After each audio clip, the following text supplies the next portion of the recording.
গ্রামের এক প্রান্তে ছোট্ট একটা কুঁড়েঘরে থাকত রাখাল বালক রমজান। বাবা মারা গেছেন অনেক আগেই, মা অসুস্থ।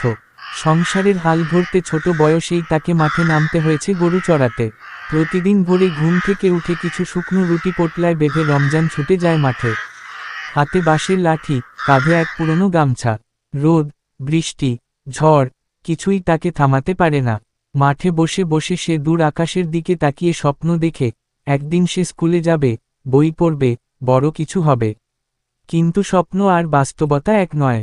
পড়ালেখার সুযোগ তার কপালে নেই। গরুগুলোর দেখভাল করতে করতে সে ক্লান্ত হয়ে পড়ে, কিন্তু মায়ের মুখটা মনে পড়ে, শক্তি ফিরে পায়। অনেক সময় গ্রামের ধনী লোকেরা তাকে তুচ্ছ তাচ্ছিল্য করে, কেউ আবার তাকে কাজের জন্য মারধর করতেও ছাড়ে না। কিন্তু রমজান কখনো রাগ করে না, কাঁদে না। ভিতরে ভিতরে সে খুব কষ্ট পায়, কিন্তু সেই কষ্টকে মুখে প্রকাশ করে না।